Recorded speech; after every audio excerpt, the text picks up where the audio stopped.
तो नमस्कार, कैसे हैं आप लोग। स्टडी विद निशु में आपका एक बार फिर से स्वागत है। तो जैसे कि हमारी मध्य प्रदेश की संभाग श्रृंखला चल रही थी, संभाग श्रृंखला में हमने जबलपुर जिला, कटनी जिला, नरसिंहपुर जिला, छिंदवाड़ा जिला कर लिया था। आज हमारा 5वां जिला है।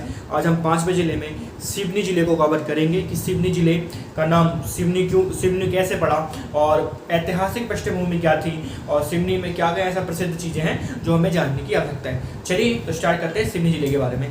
तो पहले अगर हम बात करें नामकरण की कि इस जिले का नाम सिवनी क्यों रखा गया, सिवनी क्यों रखा गया, तो इस क्षेत्र में क्या है, सियोन के वृक्ष, किसके, सियोन के वृक्ष अत्यधिक मात्रा में, किसके वृक्ष, सियोन के वृक्ष, किसके,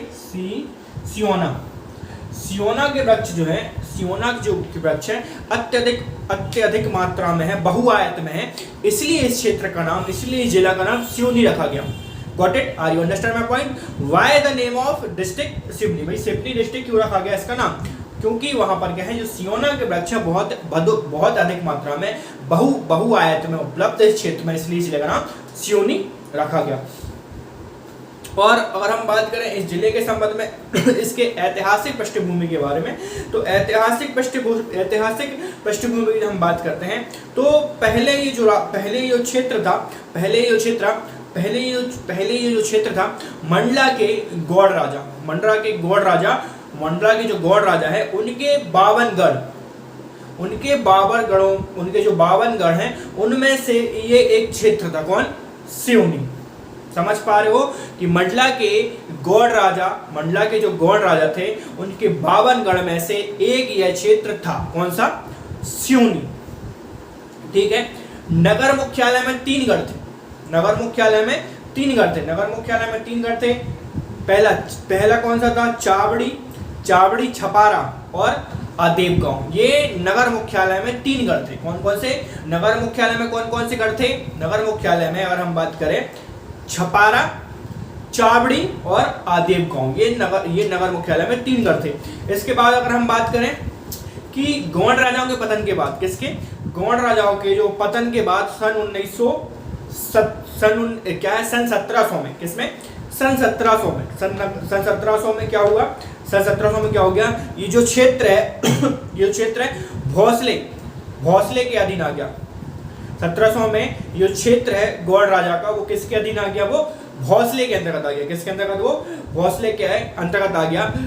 चूंकि सत्ता का केंद्र कहाँ था, तब भी चूंकि सत्ता का केंद्र कहाँ था, छपारा था। 1700 में ये केंद्र किसके अंतर्गत आ गया, भोसले के अंतर्गत आ गया। और ये क्षेत्र जहाँ पर सत्ता थी वहाँ सत्ता का केंद्र कहाँ था, सत्ता का केंद्र छपारा में था। अब आगे बढ़ते हैं। 1774 सन 1774 में क्या होता है कि छपारा से बल्दगर मुख्यालय कहाँ हो जाता है, छपारा से बल्दगर मुख्यालय कहाँ पहुंच जाता है, मुख्यालय पहुंच जाता है सिवनी। कहाँ पहुंच जाता है, सिवनी। सन 1974 में छपारा से मुख्यालय बल्दगर कहाँ पहुंच जाता है, सिवनी में। ठीक है। और क्या है, इसी समय दीवानगढ़ी का भी निर्माण हुआ। और सन 1853 में मराठाओं के पतन एवं राघवजी तृतीय की मृत्यु हो गई। और चूंकि क्या है, राघवजी क्या है, निसंतान होने के कारण क्या है, ये जो क्षेत्र है वो किसके अंतर्गत आ गया, ये क्षेत्र किसके अंतर्गत आ गया, ये ईस्ट इंडिया के अंतर्गत ये क्षेत्र आ गया। कब, 1853 में मराठाओं के पतन एवं राघवजी की राघवजी की संतान न होने के कारण ये पूरा का पूरा क्षेत्र किसके अंतर्गत आ गया, ईस्ट इंडिया कंपनी के अंतर्गत ये पूरा का पूरा क्षेत्र आ गया। सन 1857 को क्रांति के पश्चात, सन 1857 के क्रांति के पश्चात कंपनी का जो समस्त शासन है वो किसके अंतर्गत आ गया, अब ब्रिटिश शासन के अंतर्गत आ गया। किसके अंतर्गत आ गया, अब ये शासन किसके अंतर्गत आ गया, ब्रिटिश शासन के अंतर्गत आ गया। ठीक, इतना आप समझ पा रहे हो। ठीक है। मुख्यालय में दीवान साहब सिवनी ग्राम मंगली पेड़ एवं भैरोजगंज मिलकर सिवनी नगर बसा। ठीक है। इसके बाद सन 1867 में सिवनी नगर पालिका का गठन हुआ। कब? 1867 में। 1867 में क्या है, सिवनी का गठन हुआ। नगर सिवनी में क्या है, नगर पालिका का गठन हुआ। ठीक है, इसके अगर हम बात करें, फिर इसके बाद की बात करें, क्या है, आंवला एवं महुआ जो आंवला है एवं महुआ यहाँ पर क्या है, बहुत अधिक मात्रा में मिलता है। ठीक है, इसके बाद अगर हम बात करें महुआ का अधिक उत्पादन होने के कारण 1902 में, किसके, महुआ का जो उत्पादन है, अत्यधिक उत्पादन होने के कारण 1902 में क्या है, डिस्टिलरी का निर्माण हुआ। किसका? डिस्टिलरी का निर्माण हुआ। ठीक, सन अगर हम आगे की बात करते हैं, क्या है, 1938 क्या है, 1938 में क्या है, यहाँ पर क्या है, बिजली क्या है, बिजली का निर्माण हुआ। और क्या है, जो नगर की गलियां हैं वो क्या है, बिजली से चमचमाने लगी। ठीक है, अगर हम बात करें फिर किसकी, 1939 में, 1939 से 1945 के मध्य द्वितीय युद्ध में क्या है, अंग्रेजों की जड़ हिल गई। मतलब अंग्रेजों की जो साम्राज्य की है पूरी की पूरी जड़ हिल गई। ठीक है, उसके बाद जबलपुर और नागपुर NH7, किसके, जबलपुर और नागपुर के बीच में कौन सा है, हमारा जो राजमार्ग कौन सा है, NH नेशनल हाईवे कौन सा है, NH7 के मध्य सिवनी न केवल प्रमुख व्यापारिक केंद्र था, बल्कि जंगली अधिक होने के कारण क्या है, अंग्रेजों के लिए सुरक्षित स्थान भी था। 1956 को क्या होता है, यह पुनः जिला बना। 1956 को क्या है, यह पुनः जिला बना। और प्रथम कलेक्टर कौन थे, श्री एस खान इसके प्रथम कलेक्टर थे और पदस्थ हुए थे। तो ये था सिवनी जिला का ऐतिहासिक पृष्ठभूमि। क्या थी, ऐतिहासिक पृष्ठभूमि। अगर हम आगे बढ़ते हैं किस पे, सिवनी जिले के और जानकारी पे, तो क्या है, मध्य प्रदेश का लखनऊ, क्या है, मध्य प्रदेश का लखनऊ कहा जाता है इसको। तो मध्य प्रदेश का लखनऊ क्यों कहा जाता है, क्यों मध्य प्रदेश का लखनऊ क्यों कहा जाता है, क्योंकि लखनऊ किसके लिए प्रसिद्ध है, लखनऊ भैया क्या है, चिकन करी के लिए प्रसिद्ध है। किसके लिए, चिकन करी के लिए प्रसिद्ध है। और चूंकि क्या है, लखनऊ में काली मूछ के चावल, किसके, काली मूछ के चावल, किसके, काली मूछ के चावल प्रसिद्ध है, इसलिए इसको मध्य प्रदेश का लखनऊ भी कहा जाता है। ठीक है, उसके बाद अगर हम बात करें समुद्री घोड़ा सीहोर, किसका, समुद्री घोड़ा सीहोर, मतलब इसकी जो स्थिति है एक समुद्री घोड़े जैसी है, इसलिए क्या इसको कहते हैं समुद्री घोड़ा सीहोर। राष्ट्रीय राजमार्ग की बात करें तो NH7, NH34, NH44,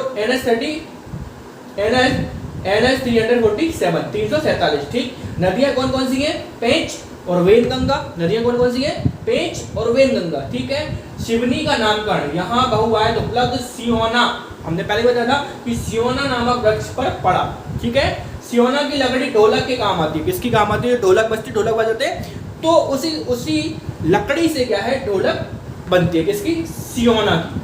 ठीक है, भीमगढ़ की बात करें तो एशिया का सबसे बड़ा कीचड़ बांध मिट्टी निर्मित यही है। कहां पर, एक बेनगंगा में, भीमगढ़। आगे बात करें तो मध्य सिवनी एकमात्र और प्रथम क्या है, काली मूछ चावल का लखनऊ में ये बहु मात्रा में पाया जाता है। कहां पर, लखनऊ में। लखनऊ क्या है, तहसील है। मंगोली लैंड, उसके बाद प्रियदर्शनी पार्क, सबसे बड़ी सहकारी सोयाबीन फैक्ट्री भी यही है। पीपीपी मॉडल का प्रथम मेडिकल कॉलेज, पीपीपी मॉडल का प्रथम मेडिकल कॉलेज। उसके बाद एशिया का सबसे बड़ा कीचड़ बांध भी यही है ना। भैरवतन मेला का भी क्या है, यही होता है आयोजन। सियोना वृक्ष ढोलक की लकड़ी। ठीक है, अगर हम बात करें फिर सिवनी जिले की तो महाराष्ट्र की सीमा पर अव्यवस्थित जिला जो बालाघाट और छिंदवाड़ा के मध्य में स्थित है। कहां पर, महाराष्ट्र की सीमा पर अव्यवस्थित जिला जो बालाघाट और छिंदवाड़ा के मध्य में स्थित है। समुद्री घोड़े की आकृति के समान है। क्षेत्रफल की अगर हम बात करें तो 8,758 वर्ग किलोमीटर है क्षेत्रफल। जनसंख्या की बात करें तो 13,68,876। कितनी, 13,68,876। कितनी है, 13,68,876। जैन घनत्व की बात करें तो 157। लिंगानुपात की बात करें 982। और तहसील की बात करें तो सिवनी है, बरघाट है, कुरई है, केवलारी है, लखनादौन है, घनसौर है, छपारा है, घनौरा है। ये हो गई उसकी तहसील।